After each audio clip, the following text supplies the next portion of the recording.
Estamos participando del curso de Introducción a la Neumática. Este tema que me había dicho Zika, la verdad que no está incluido en el curso, no es algo que hacemos habitualmente, así que lo que vamos a hacer es preparar algo como a modo general, de ver una reparación simple, detectar una falla en un sistema neumático muy simple, entre válvula y cilindro, detectar justamente dónde está el origen de la falla y luego ver cómo resolverla. Es decir, una reparación muy sencilla porque es lo que está al alcance ahora en este momento. Algunas recomendaciones es trabajar siempre sobre un área limpia, es decir, despejada de todo lo que no es mínimo indispensable, tomar recaudo de tener las herramientas que consideran que van a necesitar a mano. La mayoría de las cosas que les digo, muchachos, muchos de ustedes son gente de mantenimiento, por lo tanto las conocen, pero como hace también el Automóvil Club, cuando lo llamamos a veces lo primero que nos pregunta es ¿tienen nafta? Bueno, por las dudas la decimos. A alguno le va a venir bien, a otro le va a sobrar. Por favor no lo tomen a mal. Vamos a intentar conectar entonces un circuito muy simple con una electroválvula y un actuador neumático de doble efecto. Lo que vamos a estar intentando hacer es entonces que este actuador se mueva en función de lo que la válvula de comando, que la válvula direccional le ordene. No se olviden que a esta altura del curso ya habrán visto algo sobre válvulas direccionales, ya estuvieron conectando los tableros. Por lo tanto, esta va a ser la encargada de darle justamente dirección al flujo de aire de manera de provocar el avance o retroceso de este actuador. La única función de esta válvula es direccionar el flujo de aire. No tiene como función ni regular velocidad, ni regular fuerza o presión en este cilindro. Si la válvula conmuta correctamente, podemos decir que la válvula funciona. Lo mismo en el caso del cilindro, o el actuador mejor dicho. Si el actuador va y viene, conserva la fuerza requerida para el empuje y también para el retroceso, y lo hace sin sobresalto y no notamos nada raro, está cumpliendo su función. No son elementos de control, simplemente no son válvulas auxiliares, esta es una válvula direccional y este otro es un actuador de doble efecto. Entonces, acá tenemos una válvula de corte de dos vías, lo más simple que hay, una válvula esférica, la vamos a estar conectando, por supuesto la mantenemos cerrada, acá ya tenemos disponible el aire comprimido, y la vamos a estar, todavía con la válvula cerrada, la vamos a estar conectando a la válvula direccional. Recuerden que normalmente esto es una válvula de ¿cuántas vías? Sí, lo dijeron demasiado rápido. Bien, Quique. 5 vías porque tiene 5 conexiones principales. Una de ellas es la entrada de presión, es la número 1.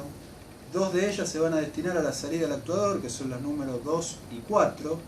Y las otras dos que están a los costados de la entrada de presión es la número 3 y 5 y son los escapes. Entonces son 1, 2, 3, 4, 5 vías y 2 posiciones posibles, porque una posición la va a determinar la propia naturaleza de la válvula, o sea, lo normal cuando no estamos haciendo nada sobre el accionamiento de la misma, por ejemplo que el aire salga por esta conexión, y la otra salida la vamos a obtener cuando energizamos la bobina. Solo 2 estados posibles, por eso es 5 vías, 2 posiciones. Mando eléctrico, y en este caso es un retorno neumático. Ustedes de allá no van a ver probablemente el símbolo, pero créanme, si me tienen un poco de confianza, es mando electroneumático, retorno a resorte. Entonces vamos a conectar, no le tomen mucha, no se fijen demasiado en las diferencias de los tubos, porque no es este el objeto, sino simplemente vamos a ver el funcionamiento. Esto lo conectamos de manera práctica a uno de los tableros didácticos. Conectamos entonces el actuador neumático a las salidas 2 y 4 de la electroválvula. Ustedes saben que la mayoría de las electroválvulas cuentan con actuadores manuales, ¿verdad? ¿Sí? Es decir, esta electroválvula la podríamos comandar con una señal eléctrica, por ejemplo 24 volt de continua, 220 volt de alterna, depende de la tensión del solenoide, pero también para las pruebas, para la puesta a punto, podemos hacerlo mediante un actuador manual que es útil para los ajustes. También es útil para diferenciar si la falla que se produce es neumática o si es una falla eléctrica. Entonces, cuando queremos separar si hay una falla eléctrica o una falla de otro origen, el actuador manual nos viene muy bien. Vamos entonces a olvidarnos, desde el punto de vista eléctrico no hay nada conectado, pero vamos a hacerla trabajar con el actuador manual. ¿Qué es lo primero que vamos a hacer? Vamos a pulsar el actuador manual. Va a funcionar, ¿verdad? No. ¿Quién dijo no? ¿Qué negativo? No va a funcionar porque no tenemos presión. Están atentos, muy bien. No va a funcionar porque no habilitamos. Ahora como el Automóvil Club, no tiene nafta. Entonces le damos energía, o sea, mejor dicho, habilitamos acá el suministro de aire. Y le damos para que avance, o perdón, para que retroceda y para que avance. ¿Qué notamos? ¿Por qué está esto? Digamos, la posición normal. ¿Está bien que quede para adelante? No, depende de lo que necesitemos. Perfecto, depende del sistema que querramos mover. Si quisiéramos que esto esté en forma un poco más convencional, lo que deberíamos hacer, ¿qué es? Invertir la tubería. Es lo mismo en la válvula que en el actuador, ¿verdad? Bueno, entonces vamos a hacer así y vamos a ver qué pasa. Habilitamos y el cilindro se mantiene retraído.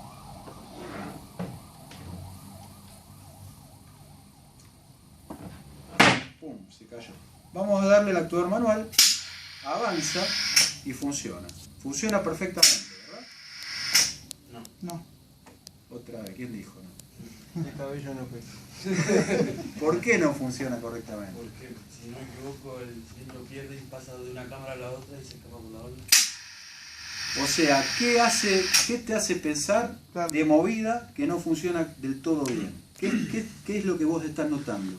Sale por escape. Hay una pérdida. ¿Es normal que haya una pérdida en forma permanente? ¿Está bien esto? No está bien esto. Hay algo que está fallando, vos estás dando un diagnóstico, puede ser que haya un problema en el actuador, puede ser que haya un problema en la válvula, o es imposible que haya un problema en la válvula. O sea que hasta ahora no lo sabemos.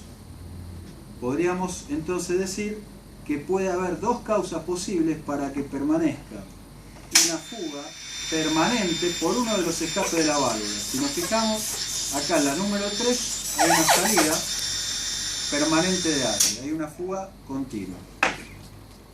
Para determinar si el problema es la válvula o el actuador, ¿qué se les ocurre que deberíamos hacer? Desconectar el actuador. ¿No entrenaste demasiado bien, Kike? No, son buenos, no tienen mucha experiencia. Lo primero que tenemos que hacer es aislar una cosa de la otra y conocer entonces cuál es la cosa que falla. Está muy bien. Si desconectamos el actuador, estamos aislando el actuador de la válvula y ya vamos a poder sacar una conclusión respecto a poder probar separadamente válvula y actuador. Entonces vamos a hacer eso. Desconectamos, esto por suerte es neumática, cuando es hidráulica no es tan fácil todo esto que estamos haciendo. Cuando vamos a desconectar debemos ser cuidadosos porque puede haber acá energía almacenada. Es decir, el aire está comprimido, el aire es elástico y permanece acá adentro hasta que le demos la posibilidad de irse al medio ambiente, hasta poder escapar a la atmósfera.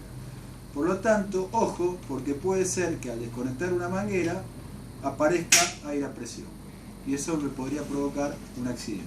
Una manguerita de esta puede ganar mucha velocidad, dar un latigazo, si justo tiene la puntería de meterse en el ojo no lastima.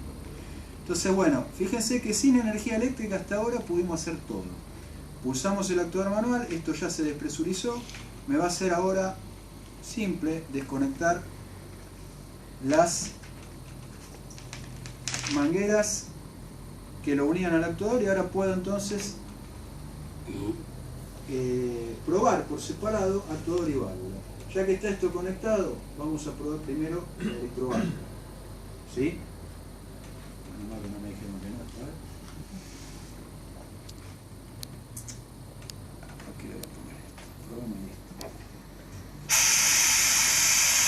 Sale aire por una conexión, por esta la número 2. Pulso.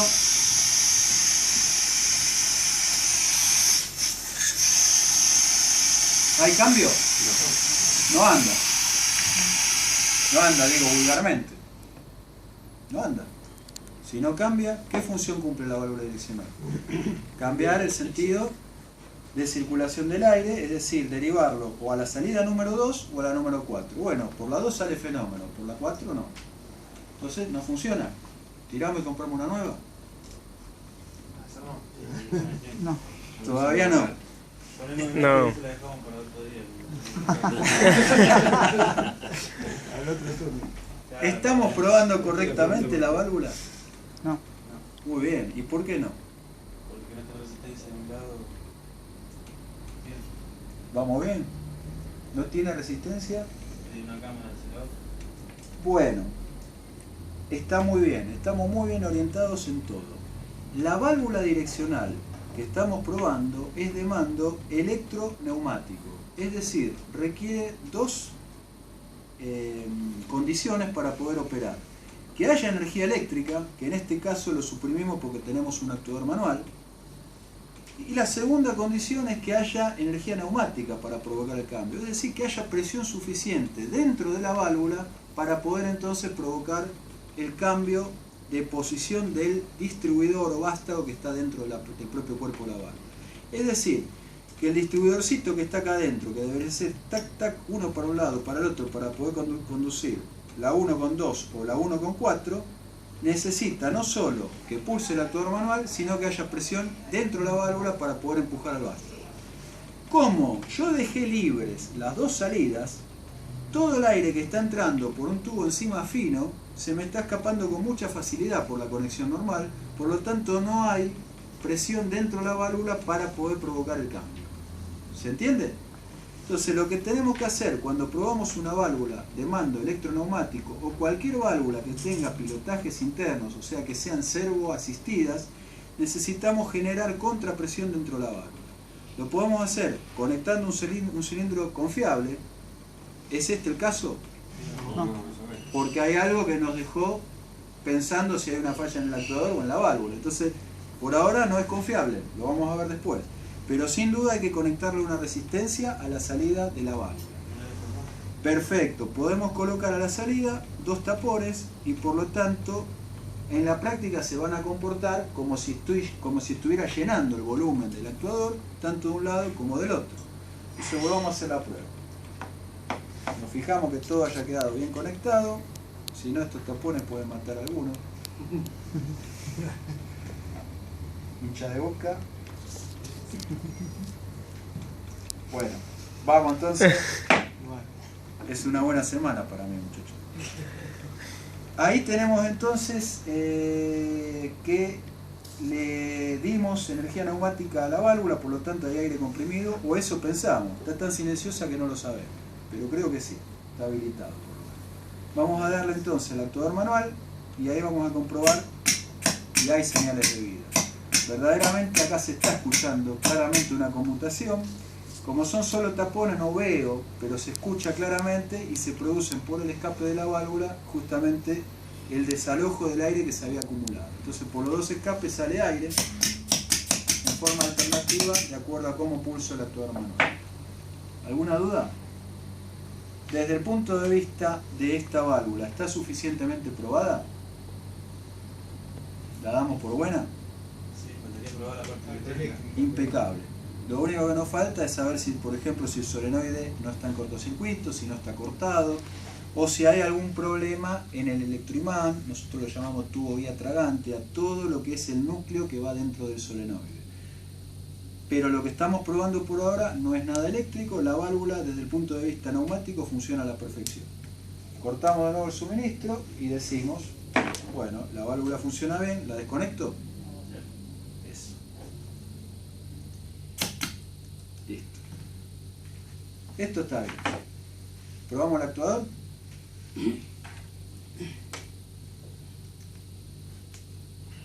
Le vamos a dar aire. Esto lo tendría que poder más o menos mover así. Le vamos a dar aire. Impecable. Se movió para atrás. Lo dejo así. ¿Ya está? ¿Por qué no está? Hay que probar la otra cámara. Claro. Tengo que probar otra cámara. Y me quedé pensando, ahora cómo lo despresurizo.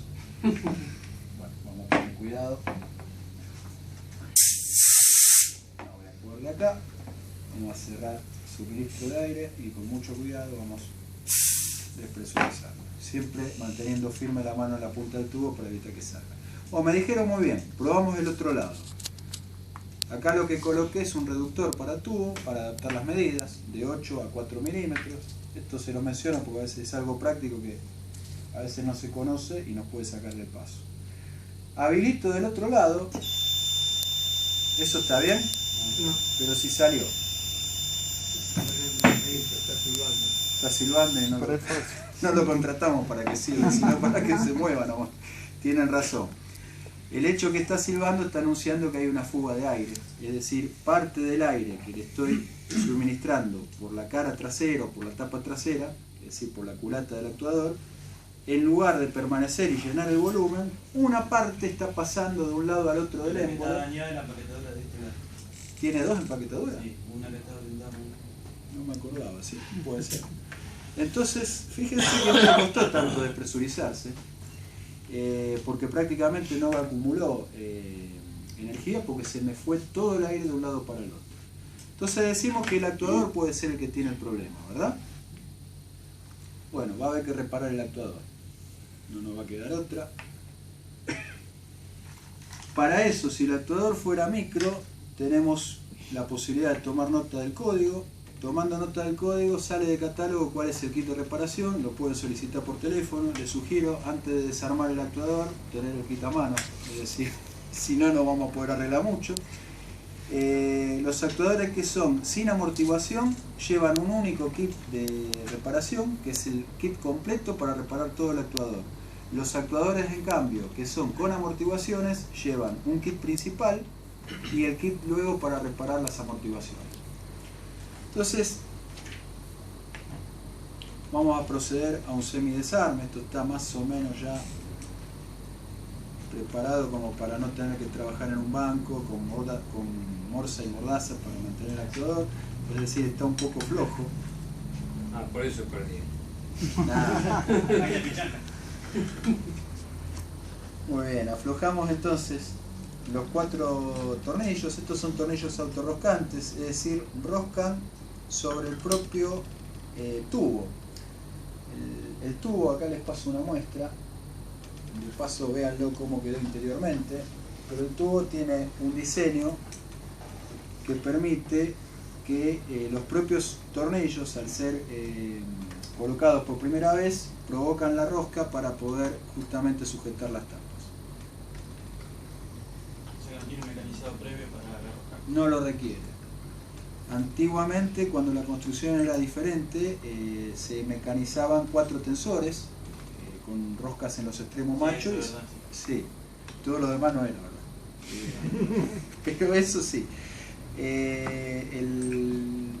Hoy en día, entonces, y ya desde hace varios años, la mayoría de los fabricantes de actuadores en todos lados, en todo el mundo, utilizan un tubo.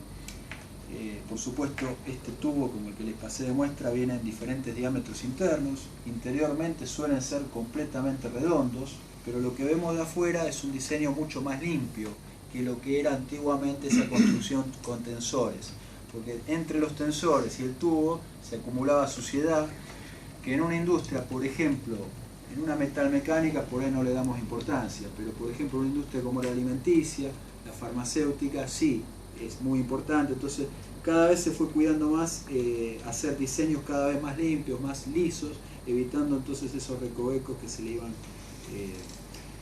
que se formaban entre los tensores y el tubo. Además, este tubo permite ser cortado a medida, con un mecanizado simple, muy prolijo, prácticamente queda listo para el montaje. Es decir, con solo cortarlo a la medida, ya la otra pieza que va a ser variable va a ser, por supuesto, el vástago del actuador, que también se mecaniza a medida de la carrera del actuador. Pero simplemente con un corte estamos en condiciones de tener ya todo lo que sería el tubo completo. No requiere ningún otro mecanizado.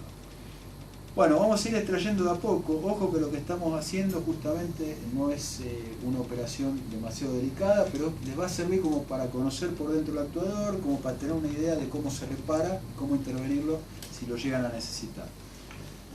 Vamos a sacar, en este caso, solo la tapa delantera.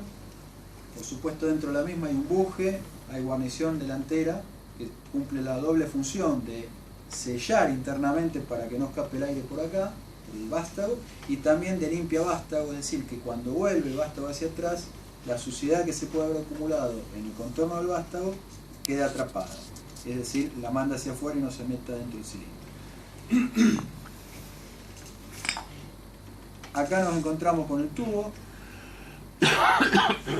La tapa trasera no la desmonté, lo que estamos buscando simplemente en una forma rápida conocer justamente cuál fue la causa de la falla, que estuvieron muy bien orientados, y cómo intervenir el cilindro para poder hacer una reparación. Bueno, acá tenemos un conjunto que es vástago y pistón. Esto tiene partes que van a ser requeridas cambiar. Habíamos dicho que había una fuga interna muy visible, por lo menos muy audible, y eso se debía, como bien estaban orientados, a que una de las guarniciones presenta una rotura. Pásenla por favor rápido, así podemos continuar con el desarme, pero que las vean todas. Hay dos guarniciones en el interior, una de las cuales cumple la función de sellar en un sentido y la otra de sellar en el otro. Cuando cambiamos, cuando vamos a hacer la reparación, conviene cambiar todas las piezas del kit, o por lo menos las más posibles. Las indispensables van a ser, por supuesto, la guarnición de vástago y al menos las guarniciones de pistón, las dos.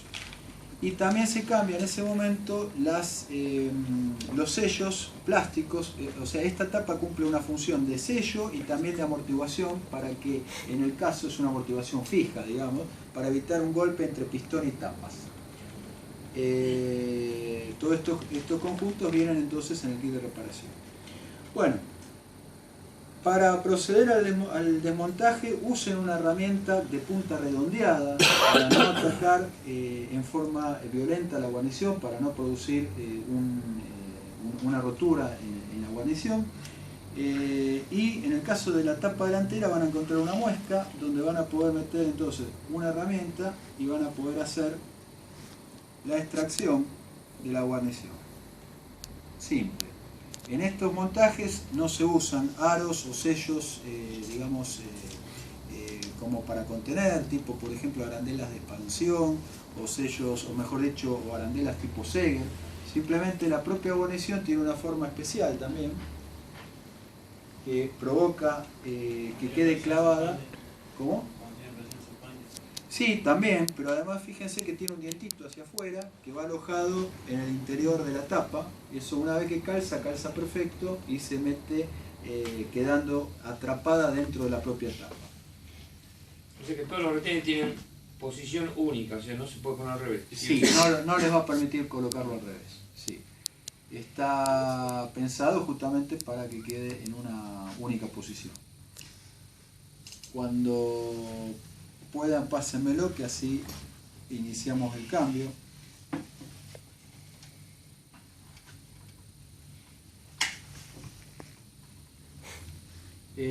Van a ver en el medio también un aro antifricción que viene integrado, muchas gracias, viene integrado en el propio pistón, es desmontable.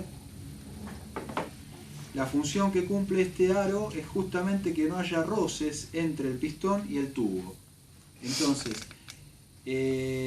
las guarniciones propiamente dichas van a estar acá afuera, son parte de un mismo kit y la van a poder cambiar sin ningún problema. Esto es lo que ustedes frecuentemente van a ver como necesidad de cambio. Las guarniciones, por supuesto, que sacan, no las van a necesitar recuperar, las descartan y colocan guarniciones del kit. Bueno, luego también con una herramienta de punta redondeada intervienen quitando la guarnición de cada lado del pistón.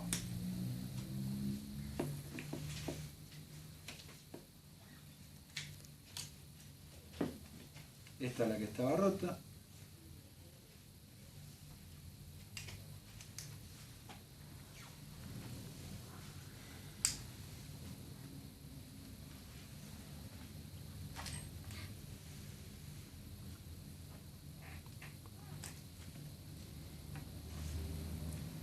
Y colocaríamos entonces las guarniciones nuevas del kit. Para ayudarnos en el armado hay dispuesto en el propio kit, este lo traje abierto porque lo hemos usado hace poco en otra ocasión, pero hay una grasa de armado que viene en el propio kit. Este es un kit de armado de válvulas, este es un kit de armado de cilindro, acá está la grasa que le corresponde. Entonces, esta grasa de armado les va a permitir colocar las guarniciones y realizar el armado del cilindro con mucha más seguridad de que calcen perfectamente, que no se atrapen o que no se pellizquen en el momento del montaje. Hay una grasa especial para actuadores, hay otra que es para válvulas. Cada kit lo trae incluido en el propio, justamente en la propia bolsita. Entonces, se colocan en forma fácil, por supuesto. La parte abierta de la guarnición va hacia afuera, porque es la que se va a expandir cuando les toque, cuando esté sometida a aire comprimido. Es decir, esta luz que vemos en el interior de la guarnición, al haber aire comprimido va a provocar que la guarnición se expanda y va entonces a tener un buen sellado contra todo el interior del tubo. Una pregunta, ¿sí? ¿La grasa tiene alguna propiedad en particular? Sí, es una grasa especial, generalmente son de desarrolladores de lubricantes que digamos, lo tienen esto estudiado para todos los fabricantes de válvulas. En este caso es una grasa de Kluwer y tiene, por ejemplo, la propiedad de tener muy alta adherencia, es decir, una vez que está colocada se adhiere muy bien, se mantiene mucho tiempo y de hecho permite varios miles de maniobras de funcionamiento sin necesidad de lubricación. Es decir, si el aire viniera verdaderamente seco, la propia grasa de armado les va a permitir miles de maniobras sin necesidad de lubricación externa. El tema es que muchas veces el aire viene húmedo y por lo tanto la va lavando a la grasa, entonces se va quedando sin lubricación. Entonces esas son las propiedades principales, ¿no? De mucha adherencia, muy buen poder de lubricación, mantenerse inalterable con el tiempo. Es también poco, o sea, dentro de las grasas es bastante compatible con la humedad, no se descompone ni se degrada con la misma facilidad que otras, digamos, ¿no? Para el montaje podemos, esto es simple porque todavía es un actuador chico, lo vamos buscando una posición. Pueden ayudarse, hay herramientas que permiten, hacen como un embudo y le da una mejor ubicación a la guarnición, pero si son cuidadosos, fíjense que lo podemos colocar con toda facilidad. ¿La ubicación del cilindro siempre es a través del aire o...? La lubricación del actuador es, sí, piensen por favor que la única... ¿Quién preguntó? Perdón. Sí, la única fuente de lubricación que tiene todos los componentes, no solamente el actuador, es a través del propio aire. Es decir, son circuitos cerrados, no hay manera de ingresar por otro medio que no sea a través de la propia, del propio aire. Por lo tanto, sí, la lubricación viene a través del propio lubricador.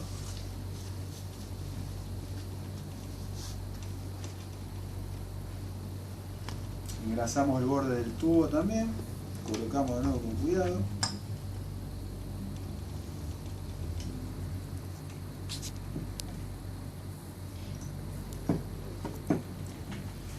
Ahí está armado el conjunto, colocamos luego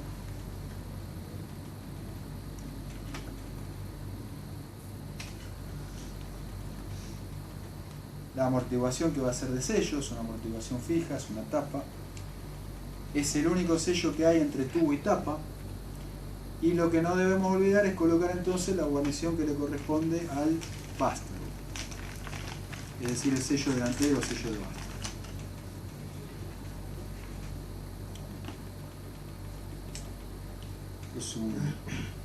Se puede hacer también, hay herramientas especiales. Recuerden por favor, esto lo estamos haciendo como para tener una noción, ¿no? De ver. Que si lo ponemos como decís vos ahora no sirve. Bueno, tampoco para acá.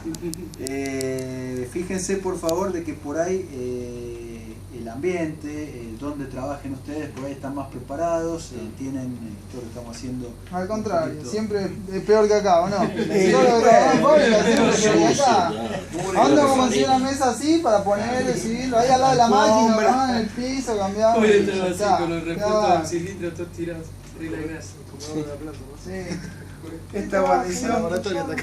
Esta guarnición se coloca a presión simplemente, es decir, simplemente la vamos a ir colocando a presión hasta que muerda en la muesca del interior de la propia tapa. Generalmente un golpecito es suficiente, ahí está su posición. Una consulta, no Sí. sé si es a esto, pero ese tipo de amortiguación y las otras que vimos, que es un buque que va entrando, así obturando la salida, Sí, ¿tienen gran diferencia? completa, sí, completamente. Esta es una amortiguación fija, es decir, lo que está evitando es un golpe de metal contra metal, está haciendo como algo en el medio para amortiguar el golpe natural que se va a producir cada vez que el pistón llegue al final del recorrido y golpee contra la tapa que le corresponde. Claro, no es Sin una... tipo de regulación, no sin ningún tiene- tipo de exacto, regulación. La es- otra vez es- tenía el tornillito. Como golpear con el martillo con el astómero para no dañar la pieza. La Exactamente. pregunta, ¿sabes a qué va? Es que, ¿qué opción hay de modificar el tiempo de amortiguación en el otro sistema? Bueno, O sea, que tener menos tiempo de amortiguación. Eso no es- menos tiempo, menos longitud. O sea, ¿qué buscamos? Que frene... que frene en menos carreras. Claro, menos Que longitud. tarde menos en frenar. Que tenga frenado, pero que tarde menos. Es uno de los temas Bueno, más quisquillosos para nosotros. Sí, o sea, en circuitos o en sistemas donde tenés 30 o 20 repeticiones por minuto, ya estás hablando de 2 o 3 segundos, sí. el tema del tiempo que se utiliza en frenar tiene que ser el mínimo. Sí, porque si logrando no el altera la frenado. producción. Sí. Eh, Los actuadores vienen con amortiguaciones estándar, es decir, salvo que sean desarrollos especiales, como por ejemplo lo que se utilizan en las puertas de los ómnibus, de los colectivos, que tienen una amortiguación más larga, tienen un cabezal delantero más prolongado, con un buje más extendido. Bueno, salvo en esos casos, las amortiguaciones vienen fijas, mejor dicho, vienen para un recorrido específico y lo que le va a permitir a ustedes es una regulación, es decir, cuánto tiempo va a tardar de desalojarse el aire de la cámara de amortiguación, que es la que se produjo entre el pistón y la tapa que le corresponde. Ese pequeño volumen de aire entre tapa y tubo es lo que me está provocando un colchón, que en cierta manera es lo que está amortiguando. Entonces, cuando yo abro más la válvula de aguja que le corresponde a la amortiguación, estoy permitiendo un desalojo más rápido y por lo tanto va a amortiguar en menos tiempo. Es como haber apretado el freno en la esquina un poco menos, es decir, no desaceleré del todo el vehículo, sino que desaceleré parcialmente y luego vuelvo a acelerarlo.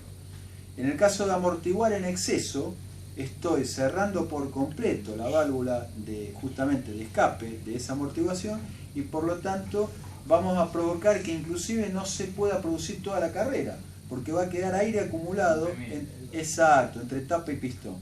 Entonces, con esa valvulita hay que ir buscándole el punto. Se puede producir un rebote eso.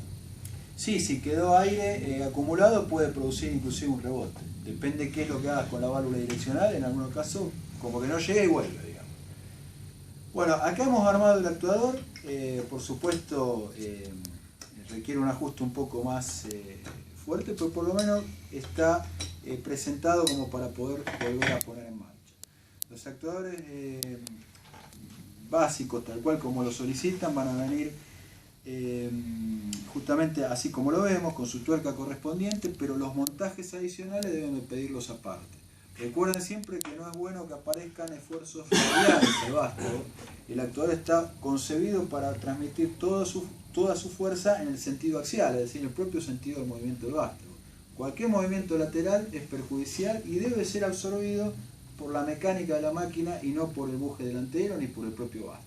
O sea, debe haber algo mecánico que lo aguante, no va a haber esfuerzo lateral.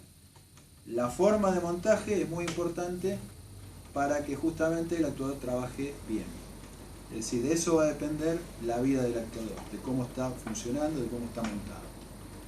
¿Alguna duda, muchachos? ¿Podemos volver a probar esto? Por lo menos lo volvimos a armar. ¿Hay garantía? ¿De lo que hicimos recién?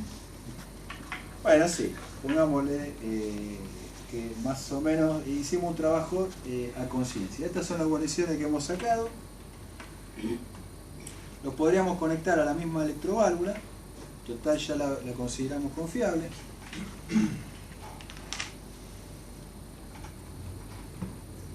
De la misma manera que habíamos hecho recién.